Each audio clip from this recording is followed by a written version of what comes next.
short while ago, I made a video about our pomelo tree and the fruit that it produces and that we had in abundance. Now it's all gone. I've trimmed the tree, I've pruned it back, actually reasonably hard because I hadn't done for a long time, for far too long, and it had gotten to a point where it was just too big and producing a lot of fruit, sure, but we weren't sure what to do with them. And then recently we were down in a little store and saw some pomelo marmalade, and I thought, oh, what a good idea, let's make some pomelo marmalade.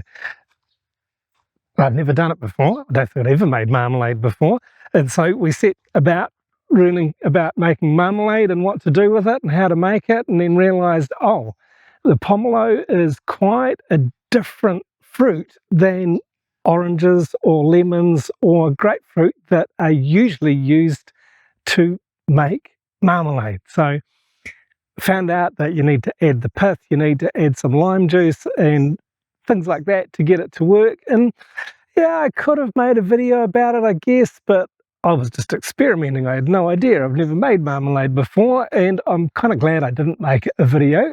I should have probably documented what we were doing visually a little bit more than I did. And it's worked. The flavour is delicious, but the texture's, it's a little bit sloppy. It's a little bit runny for what would be considered to be good marmalade.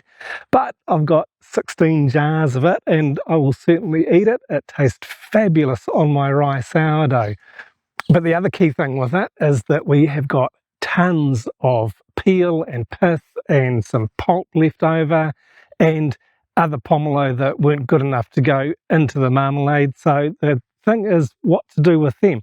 Some of them I've just put down here around our passion fruit that are not doing so well, because our soil here is very alkaline, so it needs to have a little bit more acid. So what I'm doing with the excess, yesterday I brought them down here and I'm experimenting again with them. So our pomelo is being extremely experimental, and this pile here is a new pile of compost, and inside you've got pomelo, and then lots of underneath you've got all of the trimmings, all of the bits and pieces.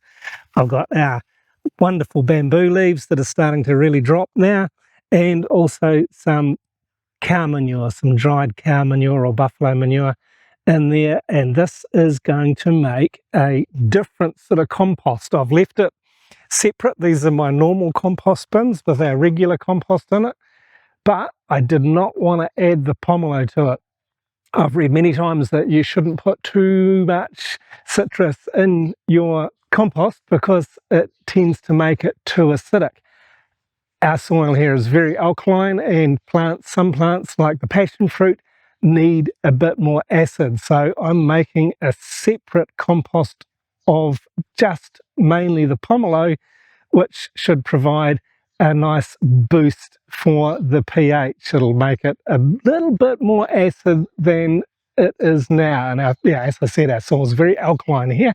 So this is just me experimenting in the garden some more, and not being an expert. I never pretend to be an expert at anything that I do. I'm always a student. I'm always learning, always experimenting. So here it is, some pomelo marmalade and some pomelo compost, and hopefully one will feed us well and the other will feed our passion fruit and other plants in the garden that need to have just a little bit more acid in the soil to help them thrive. And I'll keep you updated on how it's working, and if you'd like to check out our other video on the pomelo, you can watch it here. Thanks very much for watching this all the way through. Cheers.